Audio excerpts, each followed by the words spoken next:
Kuali Tonali, buenos días. Bueno, hoy estamos en la clase número 4 de diseños de los estudios. Esta es una clase muy amplia y la vamos a tener que ver en rápido y furioso, porque tenemos muchas cosas que decir. Entonces, Carlos, ¿cuál fue la parte más importante que te quedó a ti? La primera parte de los diseños de estudios clínicos que te llamó más la atención.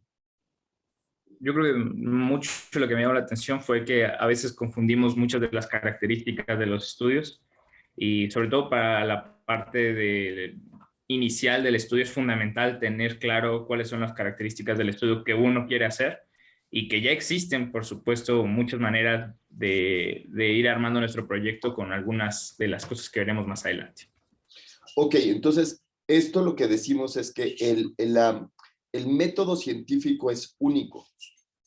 El método científico es uno, es decir, tú siempre vamos a tener que partir de la reconstitución del fenómeno.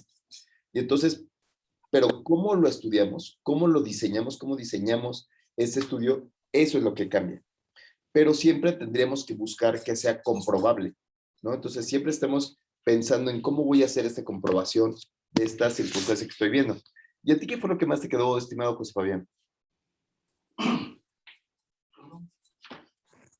Yo tuve una revelación con esto del placebo. La verdad es que pues encontré ahí unas muy buenas lecturas sobre la historia del placebo que lo comparan con la historia de la medicina. Y que prácticamente desde el principio del siglo pasado es que apenas estamos empezando a hacer preguntas que tengan una validez científica y que se puedan contestar de manera científica. Y que en el pasado mucho, digo, salvo excepciones, son placebos. Entonces, para mí eso es algo muy importante y ya en la estructura de lo que ahora usamos en la medicina clínica, cómo es importante el efecto placebo y el efecto nocebo en la práctica diaria.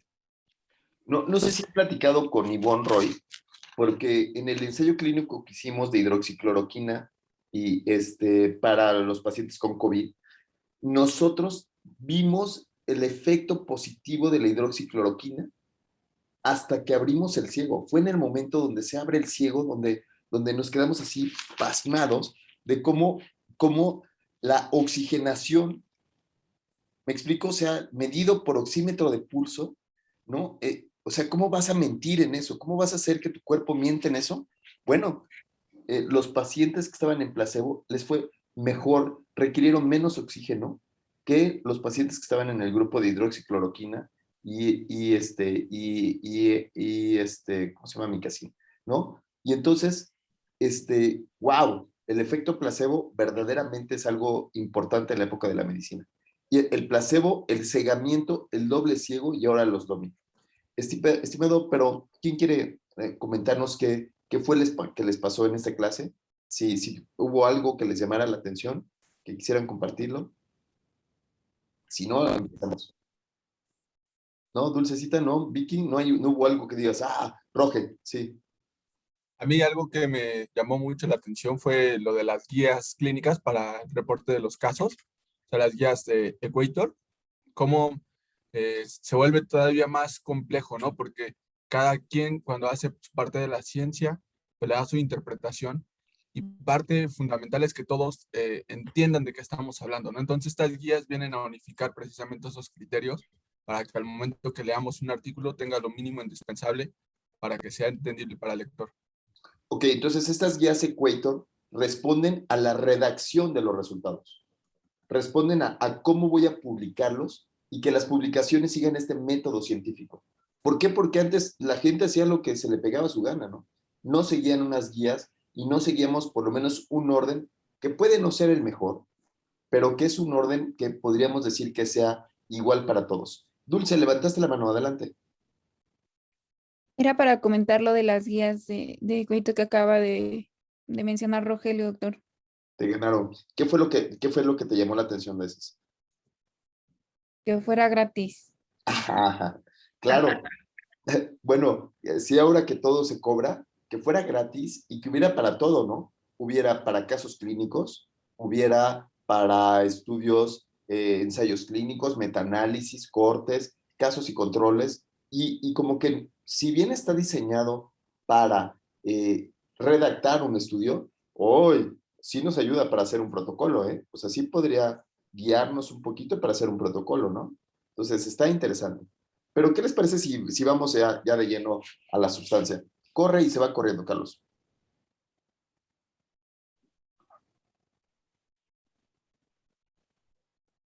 Bueno, nosotros somos el equipo OMED, Benigno, Dulce y yo, y vamos a presentar en esta ocasión esta presentación de diseños de estudios. El contenido de la presentación abarca tipos de estudio, vamos a abordar algunos puntos de eficacia absoluta y relativa, controversias del uso de placebos, como bien lo decía el doctor Fabián.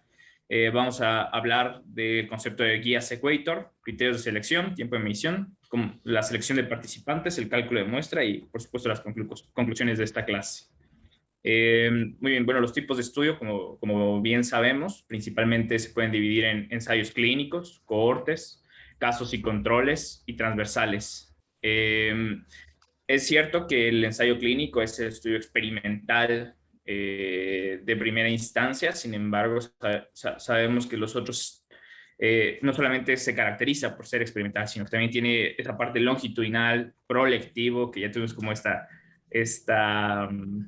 discusión un poco de prolectivo y prospectivo, comparativo, y sobre todo nos vamos a enfocar a que puede medir incidencias. Ahora bien, no solo se puede medir incidencias en... Adelante. Si quieres, déjalo aquí, para que ahora pongamos ejemplos de su estudio. Ahora, el estudio que ustedes están haciendo lo tienen que pensar como ensayo clínico, como corte y como casos y controles y como transversal. Es decir, el fenómeno que ustedes ven, el fenómeno que están viendo, puede ser estudiado de cualquier manera. ¿Por qué? Porque responde al diseño arquitectónico. Solo es cómo lo soluciono, cómo soluciono la pregunta. Entonces, cada uno de ustedes va a tener que responder este estudio y vamos a ver si es experimental observacional, si es longitudinal o transversal, si es prolectivo o retrolectivo y cómo lo podríamos hacer. Entonces, voy a empezar por la rival más débil que el día de hoy es... Bueno, como a Lau, le vamos a preguntar primero, ¿qué te parece, Lau, si tú escoges cómo quieres hacer tu estudio y nos platicas? Y ya el que sigue, ya le ponemos ensayo clínico. ¿Les parece bien? ¿Sí? Ah, no, Lau no está. Dulce. Aquí ando, perdón. Sí, Gracias, doctor. Mi estudio, o sea, platico mi estudio. sí. Quiero que tu estudio nos digas por qué es una corte. Primero dinos cuál estado basal, maniobra y desenlace y cómo lo harías con una corte. A ver, mi estudio hacer una asociación entre las características histopatológicas en pacientes con cáncer colorectal y la presencia de las mutaciones en los genes NRAS. Entonces, estado basal serían pacientes con... Los pacientes con cáncer colorectal y que ¿Sí? tienen la determinación de las mutaciones en los genes NRAS. Ok. Y entonces tienes dos grupos que la naturaleza los asignó a tener un gen o no tenerlo, o Ajá. expresarlo y no expresarlo. ¿Y cuál Ajá. sería tu desenlace? Pues que estos se asocien a alguna característica histológica, como el tipo histológico, la diferenciación o... ¿Qué te no parece sé si si- le ponemos un desenlace clínico Ok. para que sea una corte? Ok. ¿No? El desenlace clínico es que como tiene un tipo histológico distinto, uno que otro, puede ser que unos sean más agresivos Ujú. y por lo tanto se incrementa la mortalidad, ¿no? Ajá. Y entonces en una corte se convierte longitudinal porque es visto en dos ocasiones, porque una de las variables es medida en dos ocasiones. En este caso, Dulce, ¿cuáles serían las dos ocasiones que cómo lo podrías medir? Uno, es observacional porque el gen, el LRAS o lo que esté buscando, no lo hizo el paciente. Él no se lo asignó, sino fue la naturaleza, ¿sí? Pero ahora, ¿cómo podría hacerlo longitudinal? Dos mediciones. ¿Cómo lo podría Pues hacer? podría ser que cuando revise el caso de cada paciente, tengamos una primera medición y que después, o sea, es que en el tiempo tendríamos que, Citarlo a la consulta, ajá, lo cito a exacto. la consulta y lo vuelvo a ver si está vivo o muerto. Lo Ujú. cito nuevamente a la consulta y vuelvo a ver si está vivo o muerto. El medir 2 o 3 veces esta variable de vivo o muerto me podría hacer un proyecto de corte. Pero ahora, ¿esa corte sería prolectiva o retrolectiva? Vicky.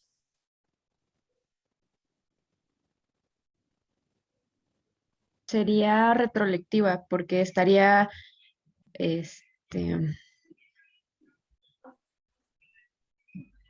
estaría midiendo cosas que ya sucedieron. ¿Cuáles cosas que ya sucedieron?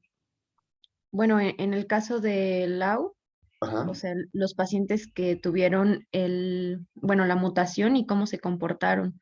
Esa mutación la nacieron con ella, es como tener ojos verdes. Esa ya naciste con ella. Esa no se va a repetir, esa es la maniobra.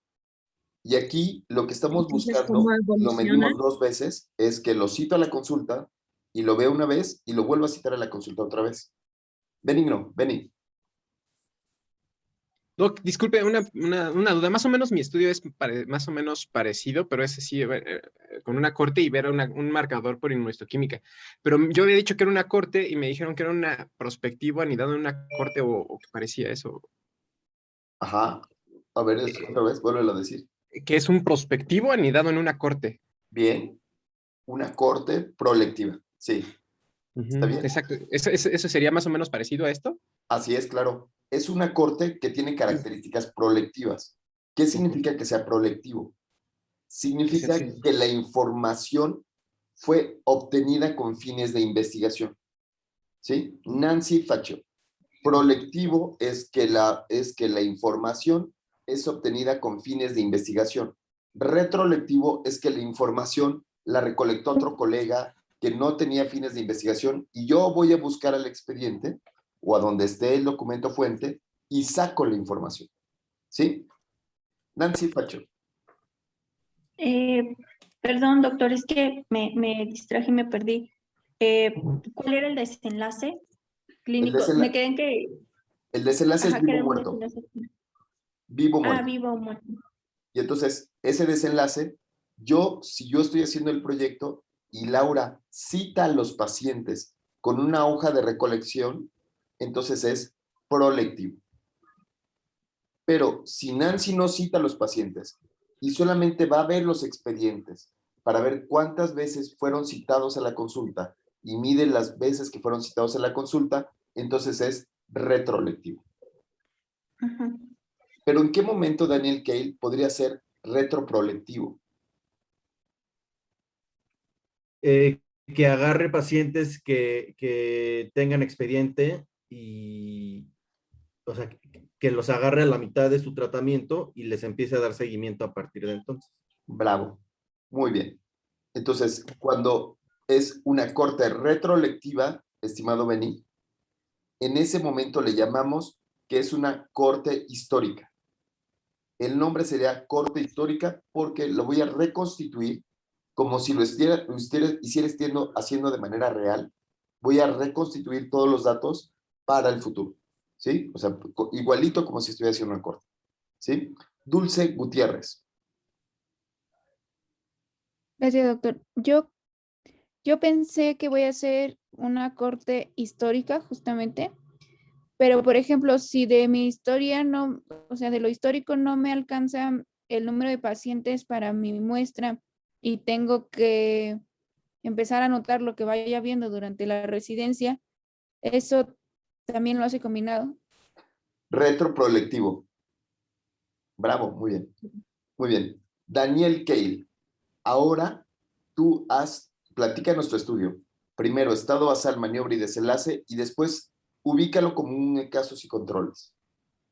Mi estudio, el estado basal son pacientes con diarrea. La maniobra es la temporada de lluvias o la temporada de secas, y el desenlace es el desarrollo de Ciclospora cayetanensis, o bueno, que la diarrea sea por ciclospora.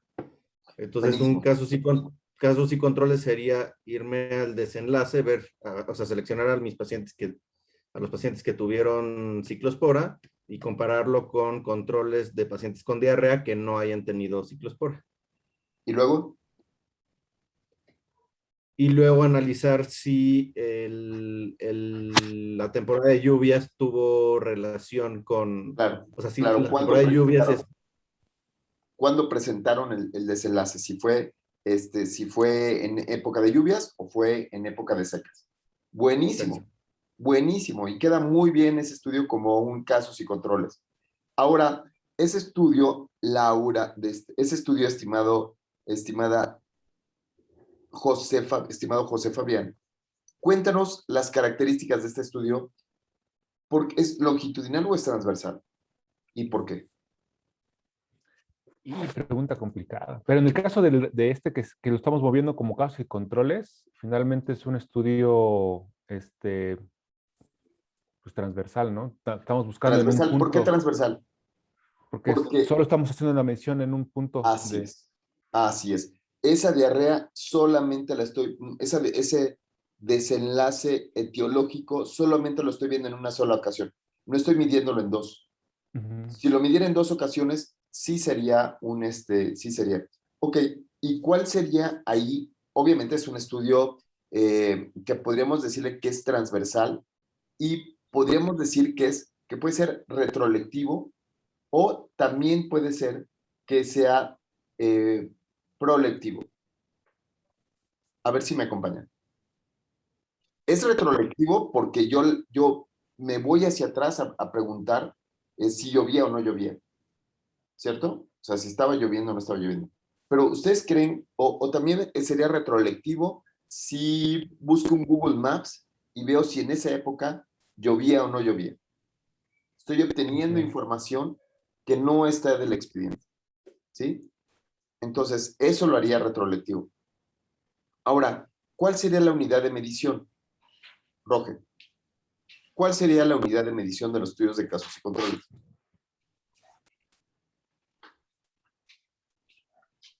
Pues en este caso sería, no sé, la presencia o la ausencia, ¿no? A través de la prueba de PCR. La proporción de casos y de controles. Entonces, un error muy común es que en un estudio de casos y controles te pongan la prevalencia. Un error muy común es que te pongan la prevalencia de la enfermedad. Muy bien. Ahora falta entonces el que sigue, que son los estudios transversales. ¿Quién dice yo? Irina. Irina, qué gusto verte. Hola, doctor. Venga, Irina. Primero dinos estado basal, maniobra y desenlace de tu estudio y después conviértelo en un estudio transversal. El mío es pacientes con sepsis. Perdón, es que no estoy pensando bien. Es medir factores de riesgo para lesión renal y terapia de reemplazo renal. Esa es la maniobra. El desenlace, pues de encontrar los factores que predispongan a lesión renal y terapia de reemplazo renal en los pacientes con sepsis y ventilación mecánica. No funcionó, no funcionó. A ver, ¿me prestas la pantalla un segundo para hacer el diseño arquitectónico de Irina, estimadísimo Carlos? No jaló, estimadísima. Vamos a ver. Entonces, estado basal, queda claro, ¿no? ¿Cuáles son tus pacientes que quieres observar? A los pacientes que quieres ayudar. ¿Cuál sería Pacientes de terapia intensiva con sepsis. Pacientes graves con sepsis en terapia intensiva, en la unidad de terapia intensiva. Úchale, ¿no? Súper graves, como tú comprenderás. ¿No? ¿La maniobra cuál sería? La maniobra sería se me fue identificar factores de riesgo. ¿Pero cuál sería la maniobra? ¿Cuál te gusta? O sea, sí, ok, tú dices, bueno, identificar factores de riesgo, dices. pero ¿cuál te gusta? ¿Cuál de todos te gusta? Edad, peso, talla. Marcadores inflamatorios y ¿Cuál? Dime uno. interleucina 6, dímero D, ferritina y PIP.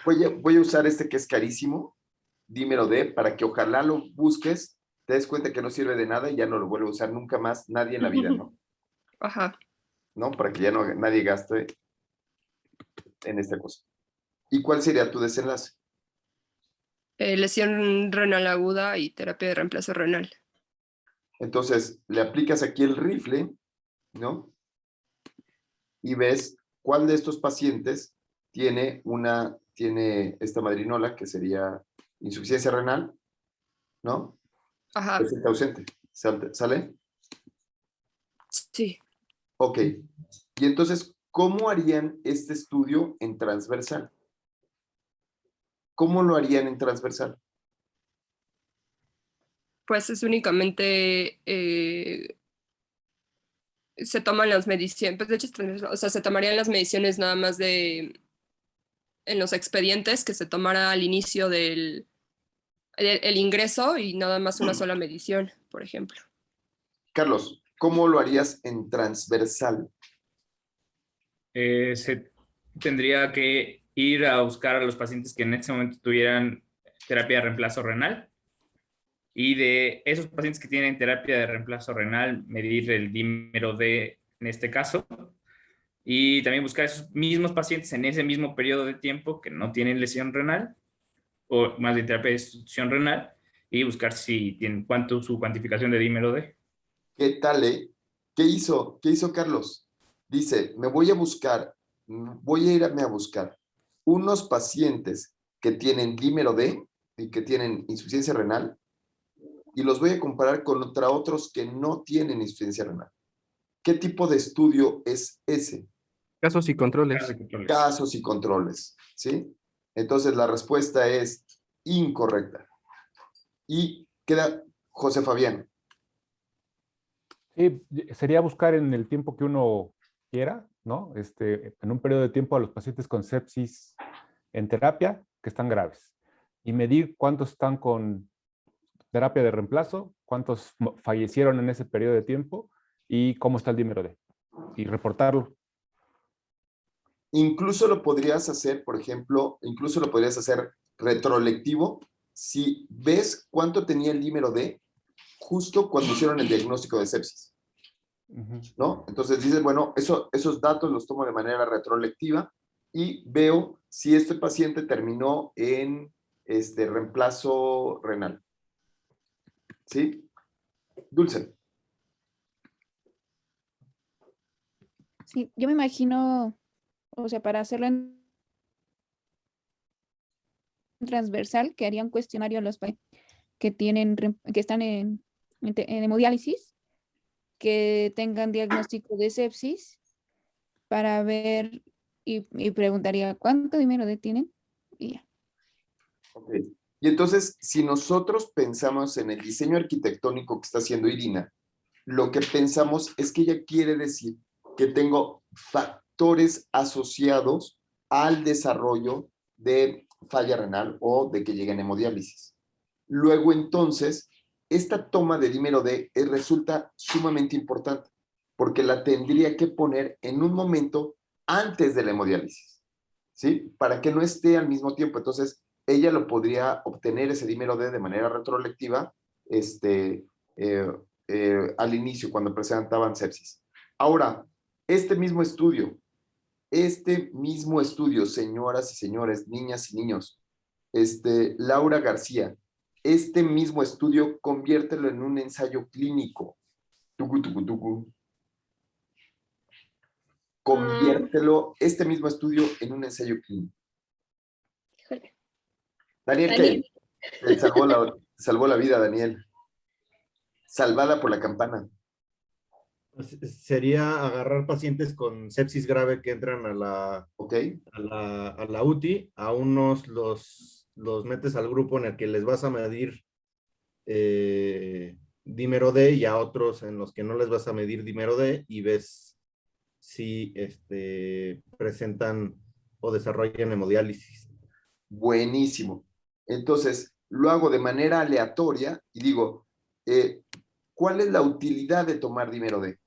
¿No? Entonces, la utilidad de tomar dímero D sería que yo pueda hacer una cuestión distinta. Entonces voy a tener dímero D presente y ausente, ¿sí? Entonces, esa sería la onda. Dulce.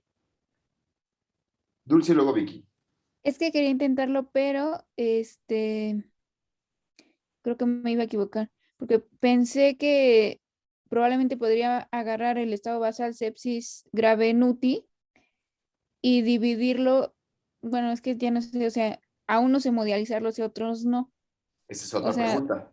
sí, sí, sí. Entonces me di cuenta que agarré el desenlace y que me iba a equivocar. Sí, Entonces esa ya es otra después de que pregunta. escuché a Daniel, ya bajé la mano. Sí, Vicky.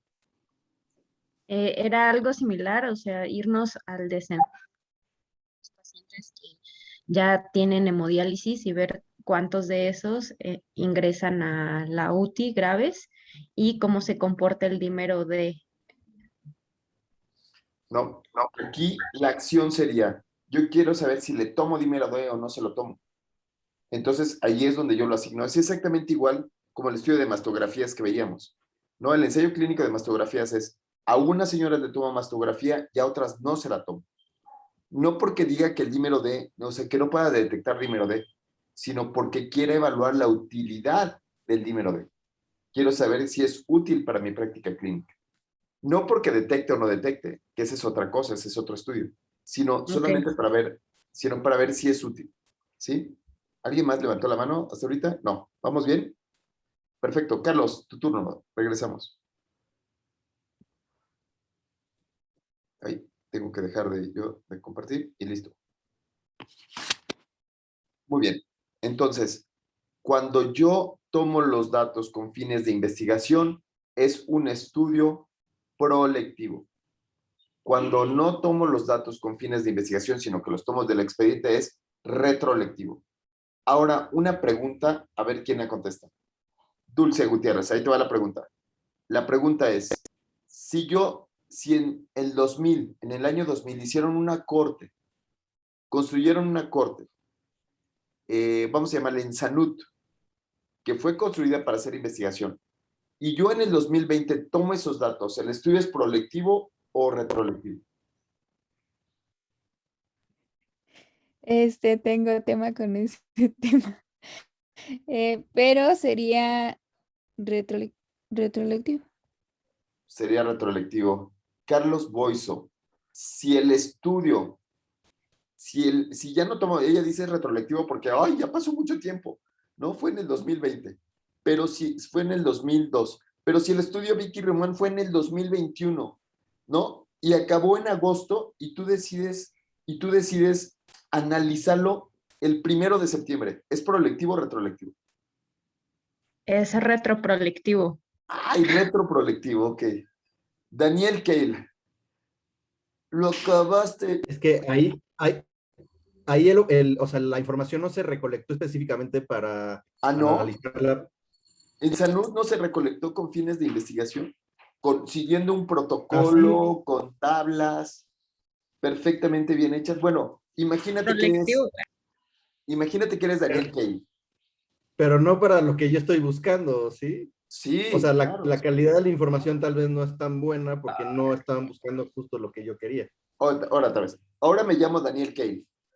Y yo obtuve las muestras y yo las hice con fines de investigación.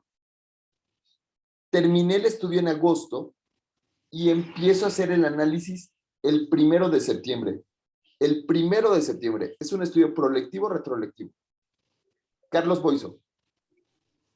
Bueno, si el estudio comenzó en el pasado, pero aún así yo lo estoy analizando en el futuro, ese estudio comenzó en el pasado, entonces sería un estudio prolectivo, a pesar de que yo lo estoy analizando en el 2025. A pesar de que los datos, a pesar de que estoy viendo en Salud 2020, si ese proyecto fue hecho con fines de investigación y se recolectaron los datos con fines de investigación, solo que yo agarro la base de datos y empiezo a hacer el análisis en el 2021, sigue siendo, no se le quita lo prolectivo, porque así fue diseñado, ¿sí? Vení. Ah, no, justo, iba a preguntar que si era como lo que conocemos como los análisis post hoc, No. ¿no? Un análisis post hoc es, por ejemplo, cuando yo quería ver mortalidad y en un análisis post hoc yo evalúo, dímelo de, ¿no? O evalúo alguna otra circunstancia. Entonces, no es así. Tiene que estar diseñado para esto, diseñado para evaluar calidad de estado de la población o evaluado para eso, entonces es prolectivo. ¿Sí? Buenísimo. ¿Sí? Seguimos. Otra diapo. Ay, ya salimos de la primera diapo. Entonces fue proyectivo, dijeron. Se me fue el internet Prolectivo. lo mejor. Claro. Ok. Si el estudio fue Prolectivo. hecho, a pesar de que me tarde 1 año, o me tarde 5 años, o me tarde 10 años, la corte de Framingham fue hecha como un estudio prolectivo. Fue tomado los datos en tiempo real con fines de investigación. Por lo tanto, se convierte en prolectivo. Así analice la base de Framingham 50 años después. ¿Sí? Eficacia absoluta contra relativa. Beni, tu turno.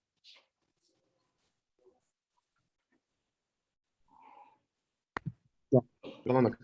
Bueno, la significancia estadística es una declaración sobre la probabilidad de hallazgos debido a una causalidad, así es lo que vemos estadísticamente, y la relevancia clínica es como la interpretación clínica para ver cómo impactaría como en un sujeto individual. No sé si me explico. Como un ente individual. La relevancia clínica no es que sea en un objeto individual, sino que puede ser que yo encuentre un dato que que sea estadísticamente significativo, pero que no sea clínicamente significativo. Efraín Camarín, ¿tienes algún ejemplo de esto? Sí, doctor. Justamente, por ejemplo, en oncología he estado revisando algunos estudios y hay un estudio que se llama, que compara ramucirumab en segunda línea de tratamiento para cáncer de colon y da un incremento en la supervivencia libre de progresión de 0.2 o 3 meses, o sea, 6, 7 días, que realmente, y estadísticamente es significativo, o sea, la P es menos de 0.5, pero digo, realmente la relevancia clínica aquí o la importancia clínica, darle 6 días al paciente con la toxicidad, aunque sea significativamente estadístico, pues pudiera ser criticable. Buenísimo, buenísimo. El mismo ejemplo es el oseltamivir para influenza, ¿no? Entonces, oseltamivir para influenza resultó que te disminuía de 2 a 4 horas.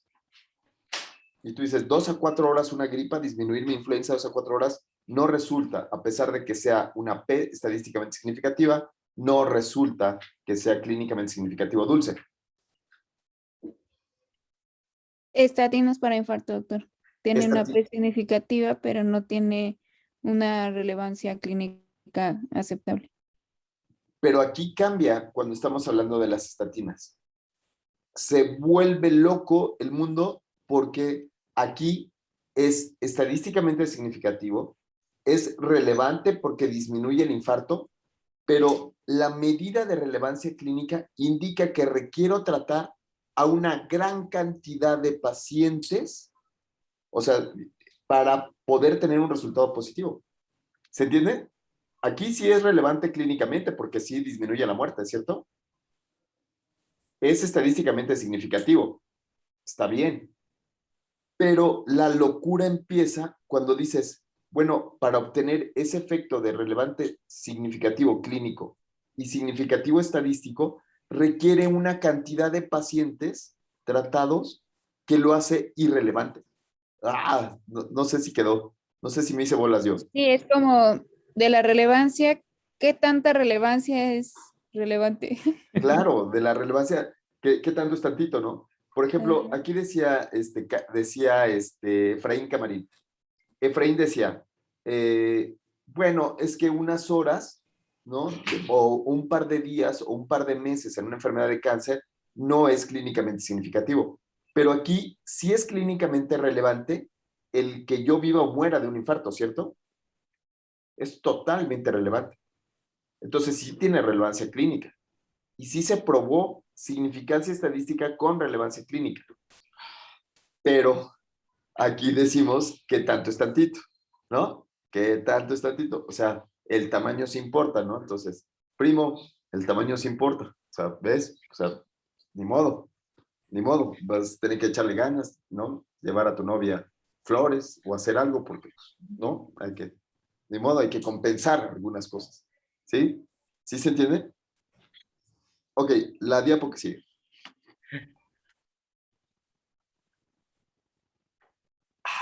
Qué difícil diapositiva, ¿no? O más o menos. ¿Quién se la echa? ¿Quién dice yo? ¿Quién le gusta esta?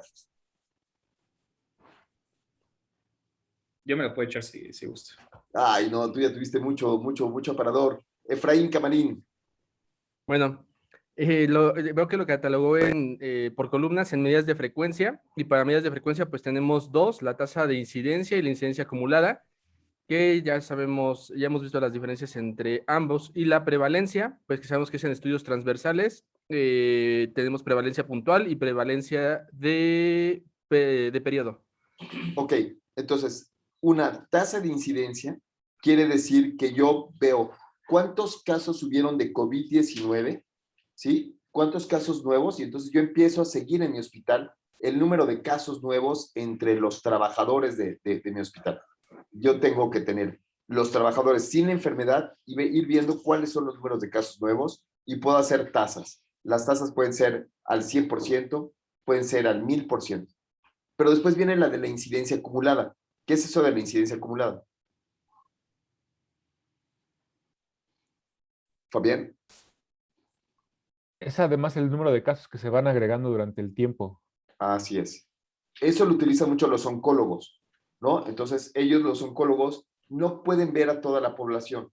Y entonces pueden decir, puede ser una tasa de incidencia acumulada. Es decir, en enero llegaron 5 pacientes, en febrero llegaron 10, y tengo una tasa de incidencia acumulada de 5 más 10, 15, 15 entre la población que estoy buscando. ¿Sí? Esa es la tasa de incidencia acumulada. Prevalencia puntual, Laura García. Prevalencia puntual, Nancy Faccio.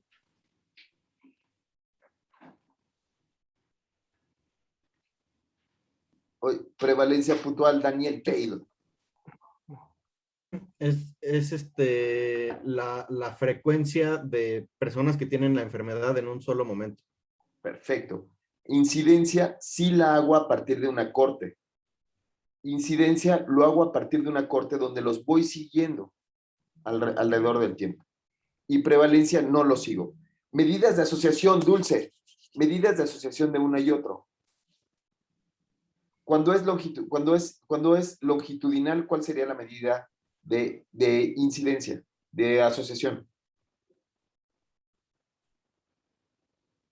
Cuando es longitudinal, José Fabián, ¿cuál es la medida de asociación? Riesgo relativo. Que alguien me ayude.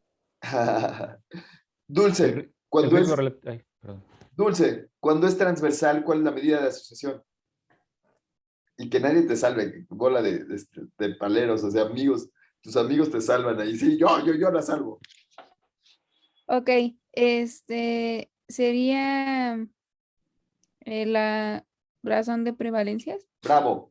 Razón de prevalencias y razón de incidencias. Riesgo relativo es razón de incidencia y se mide en estudios de incidencia, es decir, se mide en estudios longitudinales. Los españoles, jodines, ¿no? Jodines, que te voy a complicar toda la vida porque nosotros somos complicados. Entonces, como somos complicados, le hemos llamado razón de momios. Y le hemos llamado razón de momios porque son los momios con los que un peleador lo hace, uno contra el otro, los momios. Y también conozco aquí las momias. Entonces, los mexicanos decimos, no manches, momios, pues el momio es el novio de la momia, ¿no? No tenemos ni idea de qué es un momio, qué es esta razón de una con otra.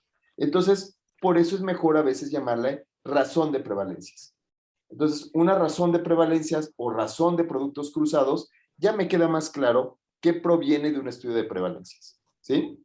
Entonces, y si le ponemos odds radio, puta, pues peor tantito, ¿no? Ahí sí ya no, ay, no, ya, ¿no? Si a los españoles no les entendía, ¿no? A los gringos menos, ¿no? Odds radio, ay, ¿qué es eso? Muy bien, pero todavía tengo otro más, que es un híbrido entre las variables cuantitativas y las variables cualitativas. Las variables cuantitativas le podría decir que es tiempo y las variables cualitativas presente ausente. ¿Cómo se llamará ese híbrido? Dulce Hazard Gutiérrez. ratio. Ella, Nancy, Ese ¿qué te sí me lo parece? sé. Otra vez le dice hazard ratio, ¿no? Pero en español, ¿cómo le pondríamos? Ya sé que no está escrito en ningún lado porque Híbrido de no lo hemos riesgo. terminado de escribir. Ya sé que no está escrito y no lo van a encontrar en ningún lado porque no lo hemos escrito todavía. Híbrido. Híbrido de riesgo. Sí, esa es mi Ujú. propuesta, ¿no? Ponerle híbrido de riesgo porque no tiene todavía nombre y algún día lo Sería escribiremos más juntos, fácil. ¿verdad? Vamos a escribirlo algún día juntos. Y si lo están viendo en el canal de YouTube y no lo he escrito todavía, no sean gachos, espérenme. Todavía no me muero. No, espérenme, dejen. Yo lo pensé primero. Y después viene la fuerza de asociación. Esta fuerza de asociación es correlaciones simples, que es la correlación de Pearson o puede ser, por ejemplo, la correlación de Spearman, ¿no? En la R y el R cuadrado. ¿Listo? La que sigue.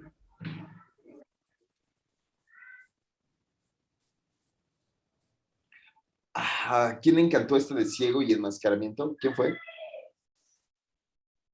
A mí lo del placebo. Eni, Al doctor Fabián. Fabián, este le encantó a Fabián. Venga, Fabián. Pues esto del cegado y enmascaramiento, pues finalmente es como en una maniobra se va a manejar el brazo control, o en este caso cuando usamos placebo, si se ciega o no se ciega el tratamiento, para tratar de evitar sesgos, tanto de los investigadores o los que llevan la maniobra, la ejecutan, como de los que lo analizan, de evitar sus propias expectativas, ¿no? En el grupo, también de los pacientes. Esto es tratar de reducir el efecto del efecto placebo y poder evaluar el efecto placebo que a veces incluso traen los medicamentos que creemos que tienen un efecto. Y también el efecto nocebo que podemos encontrar de esas intervenciones. Entonces, uno de los apartados que teníamos que revisar era las controversias, ¿no? La controversia es si usamos, por ejemplo, unas controversias es si usamos o no un placebo en los ensayos clínicos. Y si usamos un placebo, pues cegarlo al paciente está controversial. El paciente no pueda saber si le vamos a dar un medicamento activo o un placebo, es todavía peor. Pero metodológicamente no podemos compararlo con nada, porque el placebo finalmente nos sirve como un comparador, como un punto de referencia, y si solo utilizáramos el medicamento, no podríamos compararlo y no podríamos definir si finalmente tiene o no un efecto activo ese medicamento o un beneficio. Entonces, esas son unas buenas controversias con respecto al uso del placebo. Ok. ¿Qué les parece esto del cegamiento? ¿Qué es esto del cegamiento, Nancy? ¿Qué significa que esté cegado? Es cuando, bueno, hay como varios tipos de cegamiento, ¿no? Y o lo esencial que yo entendí de esto es que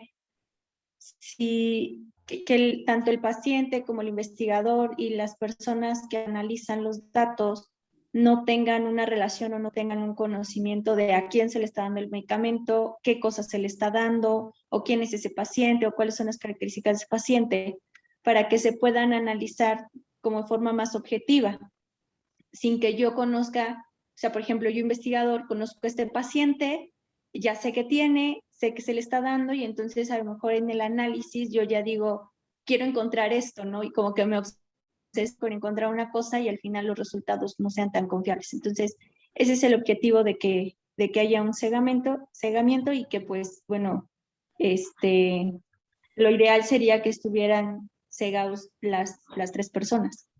Ok, O los tres roles. y hay un apartado, Dulce, que me gustaría que exploraras ahorita en tu comentario, es la parte humana del cegamiento. Nancy dice, es para no guachicolear el estudio y para que el estudio salga bien, pero hay una parte humana en el cegamiento. Sí, justo quería comentar que en el cegamiento podría ofuscar la luz de tu conciencia. Claro, por supuesto. Por supuesto, o sea, mira, te voy a platicar un ensayo donde yo participé y espero que esto no lo esté grabando nadie, ¿no? O que no lo vean los cuates con los que hicimos, ¿no? Que fue un ensayo en neonatos extremos. Y entonces tenemos que ponerle dos sustancias surfactantes, una bovina y una sintética. Y entonces la sintética era bien poquito y la bovina era un montonal, era mucho. Y entonces, nos daba mucha pena, o sea, porque prácticamente un bebé de 650 gramos, cuando le metíamos la sustancia grande, entonces se asfixiaba así unos bucitos tremebundos, le dábamos con el ambú, se le salía por todos lados y era tremebundo. Y entonces, pues nosotros como residentes hicimos lo que hubiéramos hecho cualquier ser humano. Entonces, cuando venía un bebé chiquito, lo que hacíamos es que lo veíamos a contraluz, lo palpábamos, lo tocábamos y decíamos, ay, ¿cuál es el bueno? Estaba cegado, ¿eh? Pero no estaba tan bien cegado. Era distinto, tenía una parte de diferencia al final del día, ¿no? Y entonces, en esa parte, nosotros con el corazón en la mano, le queríamos hacer un bien a los niños, ¿no? Le queríamos otorgar el medicamento que fuera mejor para ellos. Obviamente que se echó a perder el estudio, ¿no? Nos cacharon y se echó a perder todo. Pero esa parte del cegamiento es una parte muy importante porque uno podría usar su corazón, ¿no? Uno podría decir, híjole, no, viene bien malo, no le puedo dar placebo, ¿se entiende? Entonces, esa es la razón por la cual se tiene que hacer cegado. Esa es la razón por la cual uno como investigador se podría escudar en el diseño y decir, yo no puedo tomar esta decisión. Sí, Fabián. Sí, quisiera también agregar, por ejemplo, ahorita esto del cegamiento y todo funciona sobre todo para medicamentos, ¿no? Para probar medicamentos, pero por ejemplo, en los ensayos de procedimientos quirúrgicos hay una discusión sobre la calidad de la información que se obtiene de los ensayos quirúrgicos y que si se debería finalmente de usar un placebo, que es a lo que le llaman un procedimiento simulado. Como eso no es tan factible en la operación, obviamente, y no sería, también tiene sus cuestiones éticas, meter a un paciente, ¿no? Por ejemplo, para un procedimiento, rasurarlo, abrirlo y luego cerrarlo, pues obviamente eso está muy complicado. Es que se critica mucho la calidad de los ensayos quirúrgicos. No porque no tengan el impacto, sino porque cómo mides esa diferencia de la intervención es mucho más complicada. Buenísimo. Y este es el mundo de los hijos de Quirón, ¿no? Los quirúrgicos de repente empiezan a tener esta parte que dice, bueno, lo que pasa es que esta técnica en estas manos es muy buena, ¿no? O sea, en todos lados hay complicaciones, pero en estas queda perfectamente bien el paciente. Miren nada más, ay, qué habilidad tengo, uy, soy muy bueno. Pero aquí tendríamos que decir, ¿por qué tener un comparador? ¿Cuál es la razón por la cual tener un comparador? Y ese es quizás uno de los fundamentos de la ciencia, que Pearson lo puso en su fórmula, lo observado menos lo esperado. Esta observación de observado con esperado. Dulce Gutiérrez. Doctor, esto tendría como, o sea, hacer el cegamiento tiene eficacia científica, pero no tendrá algo ético que ver, por ejemplo, si ese bebito que se ahogaba hubiera querido, hubiera hablado, ¿no? Hubiera querido saber qué era lo que estaba ingiriendo, o sea, o no cabe mi pregunta. Totalmente, cabe totalmente. O sea, en la hoja de consentimiento informado debería decir las dificultades que eso pudo haber tenido. Pero no decía, o sea, ¿por qué? Porque la mamá podría haber escogido, no entra en el estudio. O sea, no podría entrar a un estudio porque sabe que es mucho más difícil ponérselo, ¿no? Entonces, yo creo que da lugar. Y eso va en el diseño metodológico, en la parte ética del consentimiento informado. Daniel Keil. Aquí vendría también lo del clinical equipoise, ¿no? Que es como Equipoise. que la duda... ¿Eh? Equipoise. Esa. Que la duda sea genuina de que no se conoce si es benéfico el tratamiento experimental contra... Así es. Así es, absolutamente. Entonces, yo tengo que tener, ¿se acuerdan cómo habíamos hecho los acrónimos SARA? ¿No? En la parte de sensatez, yo tengo que tener clínica de equipo A o clínica de equipois, es decir, tengo que tener los fundamentos fisiopatológicos para poder decir que un medicamento funciona en una característica, ¿no? Entonces, esa es la parte relevante del asunto. Ese es el punto básico que yo debo de tener para poder hacer todo lo demás. Todo lo demás ya es técnica. Todo lo demás es cómo lo llevo a cabo. ¿Sale? La diapositiva que sigue. ¡Ay! Nunca vamos a acabar, amigos. Las guías. Me voy a saltar las guías porque son guías de redacción y yo creo que podríamos decir que hay que leerlas y es como el saque, son los puntos básicos que debe de tener en la redacción de cada uno de los métodos cuando lo voy a publicar.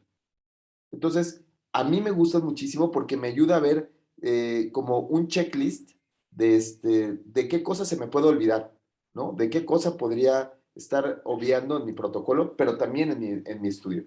Yo utilizo Equator cuando estoy revisando un artículo.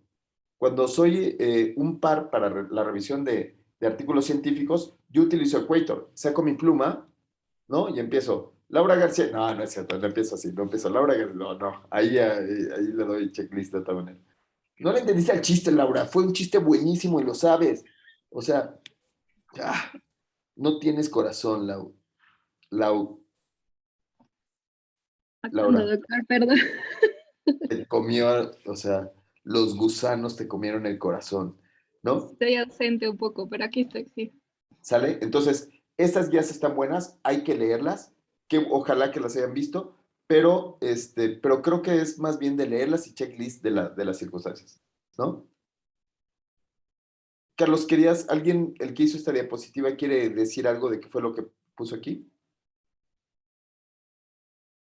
Yo la verdad es que creo que ya lo resumió todo con el comentario previo, solamente como enfatizar que realmente para cada uno, no es que sean unas guías genéricas para todos, sino que depende del diseño que uno está planteando, hay guías específicas, bueno, checklists específicas para esto, y que son bastante sencillas para seguir hasta para redactar y para publicar. Y cada una tiene su propio nombre. Eso es todo.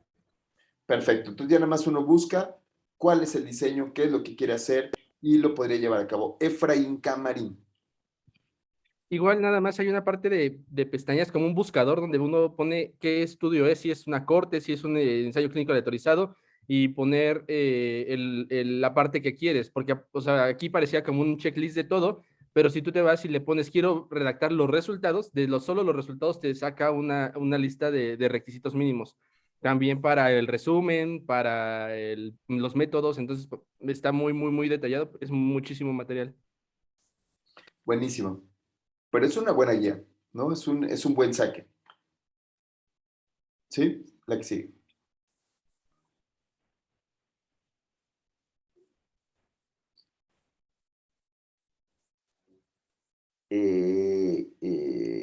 Estado basal.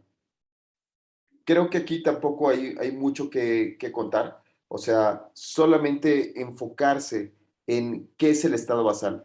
Y el estado de basal tiene que ver con todos los pacientes que pueden ser beneficiados con una maniobra. Eso le llamamos universo de trabajo, ¿no? Entonces, pues son todas las características de la demarcación diagnóstica que podemos ver. Creo que aquí no hay ningún problema, ¿no? Creo que podemos saltarnos esta, ¿sí? ¿Sí? Dulce, ¿sí? Bien.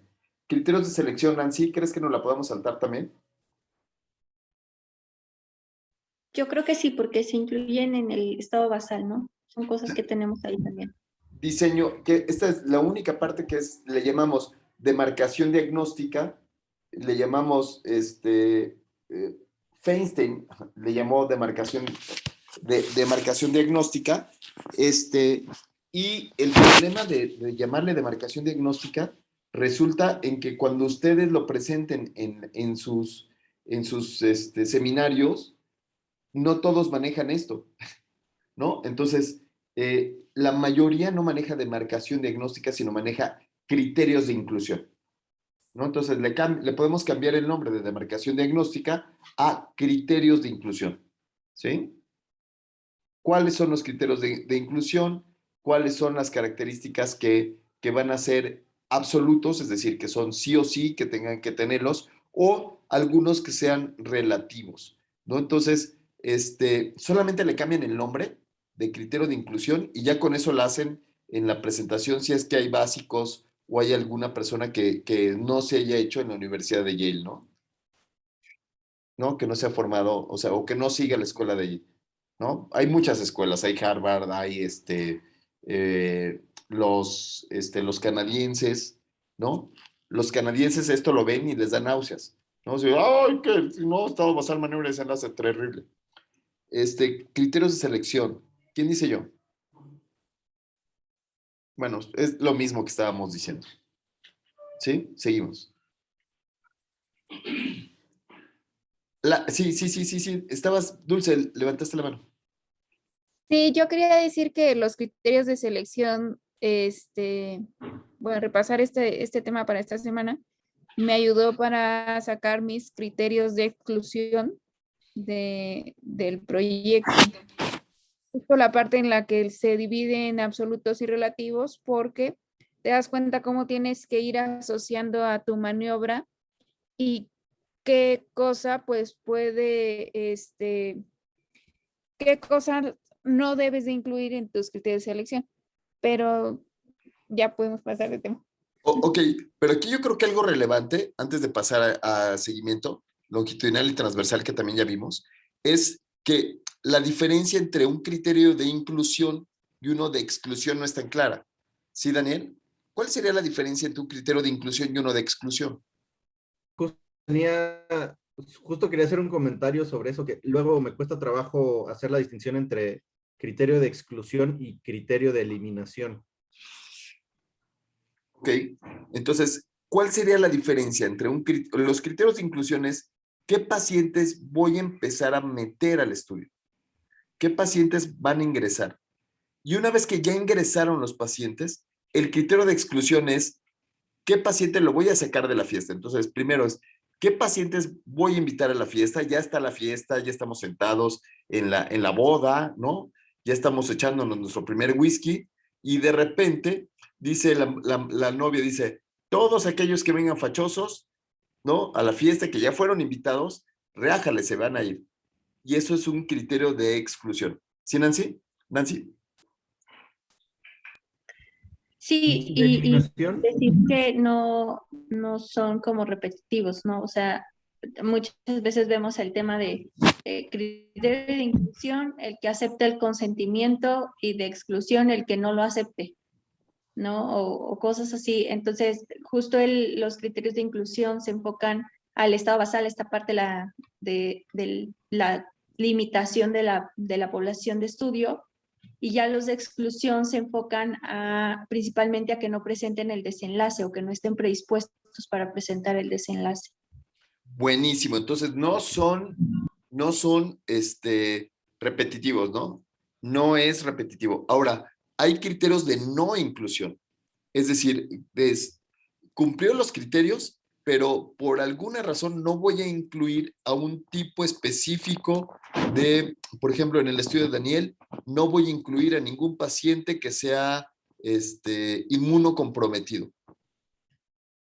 Cumplió, estuvo cuando estaba en lluvias, cuando estuvo en secas, estuvo y le encontraron el animalito. Es un criterio de inclusión, pero no lo voy a incluir en el estudio si es que tenía una inmunodeficiencia. Daniel Keil. Y los de eliminación sería, por ejemplo, si ya lo metí, o sea, si ya pasó estos dos criterios y ya lo metí al estudio, o sea, no entiendo bien la diferencia entre eliminación y exclusión. Ay, eliminación es bien interesante porque hay ocasiones en donde se hacen análisis por intención a tratar. En un análisis por intención a tratar, puede ser que yo excluya del seguimiento a los pacientes, pero lo vaya a analizar, lo analice en ese grupo, haga el análisis, ¿no? Pues salió porque presentó vómito, porque tuvo un evento adverso serio, y entonces por eso ya no siguió. Pero lo analizo y lo analizo como un evento adverso. Pero hay uno de eliminación, que es, híjole, pues ya no regresó los medicamentos, no lo puedo analizar ni para bien ni para mal. Entonces hago que toda esa línea del paciente salga y no sea tomada en cuenta en el proyecto. Cuando hay ese criterio de eliminación, el análisis se llama por protocolo. Se llama por protocolo. Es decir, solamente los pacientes que cumplieron con el estudio. Entonces tenemos dos tipos de análisis. Análisis de intención a tratar, donde puedo meter incluso a pacientes que fueron excluidos, y análisis por protocolo, en donde meto solamente a aquellos que hayan cumplido con los criterios. ¿Sí? Buenísimo, quedó muy buena esa. Creí que era una mala diapo esa y fue buenísima. Dulce Gutiérrez, que vienes con todo hoy. Nancy, no sientes envidia, no sientes celos. Nancy, te están ganando, Nancy. Sí, doctor, está muy cansada. Tráigale un café a Nancy, por favor. Doctor, a mí me gustó mucho cómo me explicó el doctor Talavera los criterios de exclusión. ¿Quién Me es el gustaría doctor Talavera? compartir. Es un doctor que a veces nos da clase. No lo ubico, no lo ubico. Pero seguro no tiene razón. Sí, ¿cómo te lo explico? Bueno, los criterios de exclusión serán los pacientes que pueden darme falsas respuestas. Por ejemplo, es que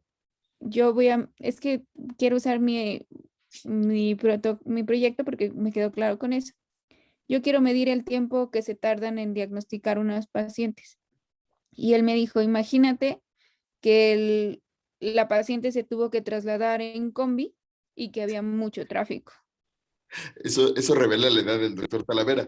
O sea, había combis cuando él era chiquito, pero ya no hay combis, ya hay metro, ya hay microbús. Pero bueno, sí, eso. Sí es bueno. Bueno, Sí.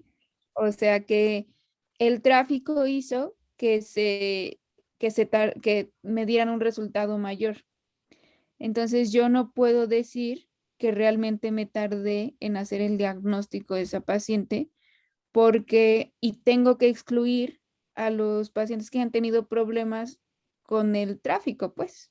O sea, que sí me hubiera dado una falsa respuesta en que se tardó más. Entonces son pacientes que seguramente se infartaron, son pacientes que sí son mujeres, pero que no puedo medir eso. Ahora bien, si yo ya tengo a mi selección de pacientes y en el tiempo alguien se murió, yo ya no, y no sé, si quería medir 10 años de evolución y alguien se murió, ya puedo, o no vino a mi consulta, puedo eliminarlos de mi protocolo porque no me van a dar un resultado real, porque no voy a tener en realidad las 3 muestras que quiero. Y ya. Buenísimo. Entonces, no son mutuamente excluyentes, son distintos los criterios de inclusión, los de eliminación y los de exclusión, ¿no? Son distintos criterios. No se vale poner, se incluirán a mujeres, no se incluirán a hombres, ¿no? No es mutuamente excluyente. La que sigue rápidamente. ¿A qué horas tenemos que acabar esta clase? ¿A las 10? ¿A qué horas se empieza IB? A las 10, doctor. A las 10, bien, muy bien. Longitudinal y transversal, ¿ya lo tenemos? Creo que eso lo vimos muy, ¿sí? Eso está bien, ¿verdad?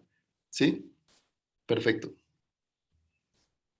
Tamaño de muestra también ya vimos.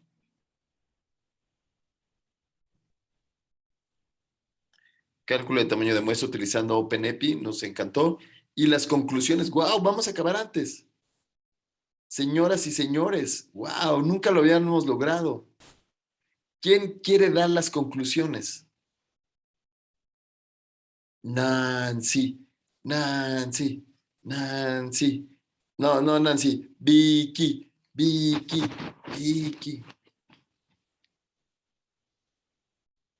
Vicky, conclusiones. Voy.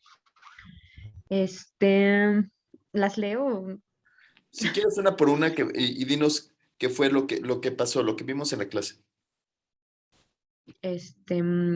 Bueno, aquí las conclusiones del trabajo dice, los diseños de investigación se refieren a la forma como se obtiene la información. Bueno, Sí, siento que hasta fue un ahí. repaso. Entonces, solamente el comentario es sobre ese punto, donde nos damos cuenta como lo importante es el diseño arquitectónico, que es la pregunta de investigación, y cómo lo resuelvo, eso ya depende de cuánto dinero tenga. ¿Sí, Efraín? Quizá nada más mencionar y agregar, doctor, que vimos los diseños de estudio de trabajos de causalidad, pero también existe la gran división entre estudios de prueba diagnóstica, que eso es otra cosa aparte, que sea como los dos grandes rubros, ¿no? Causa-efecto y prueba diagnóstica. Entonces, vimos ahorita los de causa-efecto. Buenísimo. Entonces, hoy solamente platicamos de causa-efecto, no platicamos de estudios de proceso, pero lo que sí queda claro es que el diseño de investigación solo es cómo voy a recolectar la información, ¿no? ¿Cómo le voy a hacer para poder, para resolver este problema? Y lo puedo resolver por la vía muy cara o por la vía más o menos barata. Depende de cuánto dinero tenga, es la manera como se puede resolver. Irina Requena, ¿estás con nosotros para leer la segunda? Sí, doctor. La red de Equator es un grupo orientado en la creación de guías para la estandarización la Oh, no, publicación no. Es que tengo COVID, doctor, perdón. Irina, no manches, te estás muriendo. Llámale a la terapia intensiva. Pásenle el oxígeno. Ya está 4 litros, ya está, ahí va. Mírenle factores de riesgo. Ok, ¿cómo está el Apache? Dice Fabián. Fabián, ayúdale, no seas gacho, en lugar de que te burles, mejor di, ¿qué es eso de la red de Equator? Y más o menos, ¿cuál sería tu conclusión? Tu conclusión, que ya la vimos, ya vimos la clase, pero ¿cuál sería tu conclusión, José Fabián? Es que es un muy buen inicio para tener de manera estandarizada y con un lenguaje que además estamos usando en todo el mundo, esta página para el estudio que queramos desarrollar, ¿no? Y ver qué cosas nos pueden faltar y que no estamos contemplando. Buenísimo, entonces, sí, o sea, vale la pena usarlo. Yo lo usaría cuando estoy diseñando un estudio, cuando lo voy a publicar, yo creo que es algo importantísimo de poder hacer el checklist, ¿sí? Nancy Facho, el seguimiento. Dice, el seguimiento de pacientes es uno de los componentes propios de diseño de investigación. ¿Cuáles Creo que conocen? el seguimiento es muy importante porque, bueno, lo que a mí me ha pasado a veces es que tenemos como el diseño y la idea más o menos de cómo lo vamos a hacer, ya tenemos listos todos nuestros instrumentos, ¿no? Para recolectar los datos. Y a mí lo que me pasó mucho con un protocolo que envió a los comités fue, entra al comité y el comité me dice, ¿y qué? ¿No? ¿Y cómo lo vas a hacer? ¿Cómo vas a recolectar esos datos? Entonces, el establecer como un plano, como un cronograma de cómo voy a hacer el seguimiento de mis pacientes, en qué momento, cada uno de esos, por ejemplo, ¿no? De tal fecha a tal fecha, les voy a observar tal cosa o les voy a preguntar tal cosa. Eso es muy importante para que nosotros, a la hora de la recolección de datos, ya no estemos haciéndonos bolas de qué sí y qué no voy a recolectar, ¿no? O qué es primero y qué es después. Ok, pero aquí en la clase lo que vimos con el seguimiento es que había dos tipos de seguimientos. Uno, que es cuando lo hago una vez, y otro cuando lo hago más de una vez o dos veces. ¿Cuál sería cuando lo hago una vez? El transversal y los longitudinales. Bravo. Entonces, un estudio no puede ser transversal y longitudinal, sino un estudio o es transversal o es longitudinal. ¿Sí? Hay estudios semilongitudinales, pero todavía no lo acabamos de escribir. Entonces, todavía algún día va a salir, ¿no? Semilongitudinal nosotros lo pensamos como, por ejemplo, cuando estoy evaluando la Ensanut. La Ensanut no ve a los mismos pacientes, pero sí ve a una misma población. Y entonces eso podría ser que lo convierta en semilongitudinal. Como por ejemplo lo que hacen los oncólogos. Comparan la prevalencia de un año, de la prevalencia de cáncer del 2019 y la comparan con la prevalencia de cáncer del 2009. Y entonces ese estudio, que no son los mismos pacientes, no es longitudinal porque no son los mismos pacientes, pero sí podría ser semilongitudinal, es decir, sí me ayuda a esta visión. Después sigue la demarcación diagnóstica, Rogelio Casales. Bueno, la demarcación incluye los criterios de selección, los cuales garantizan la presencia de sujetos con posibilidades de presentar el desenlace, que era lo que platicábamos hace ratito, ¿no? Y que decía Dulce, que quedaba más claro, que puedes meter a pacientes que te enmascaren el resultado y que también puede ser que esos pacientes los tengas que eliminar porque no cumplen con todo el protocolo, ¿no? De la aplicación de las muestras y de la medición. Buenísimo. Entonces, aquí la demarcación diagnóstica nos ayuda muy bien a tener los criterios de inclusión, los criterios de no inclusión, ¿no? Los criterios de eliminación y los criterios de exclusión, ¿no? Buenísimo. Daniel Keil, ¿cuáles son las medidas de relevancia clínica de los estudios transversales?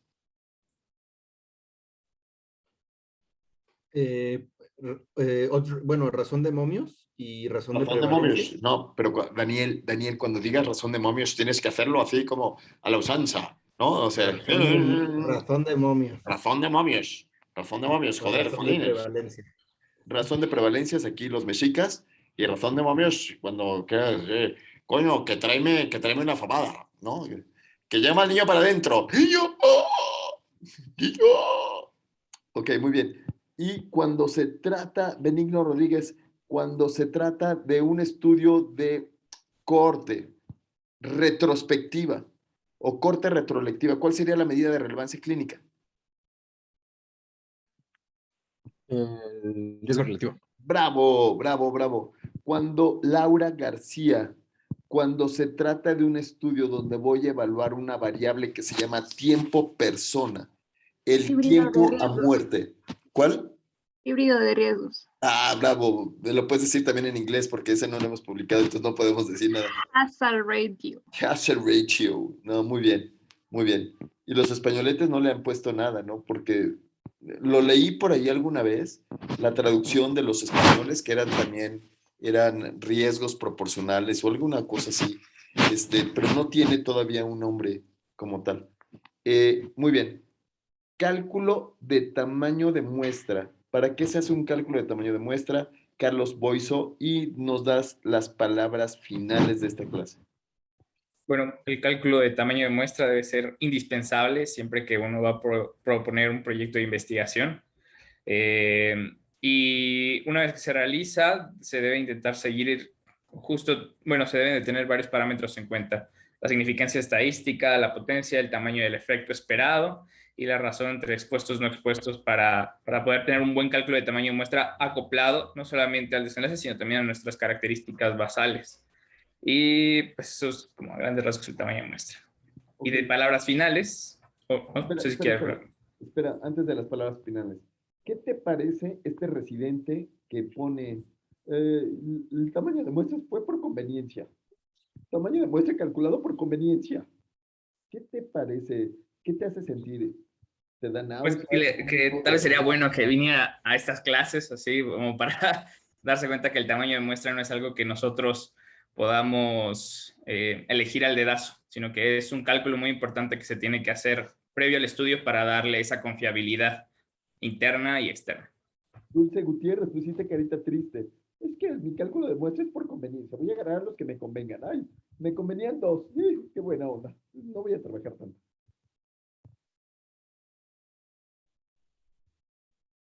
Dulce.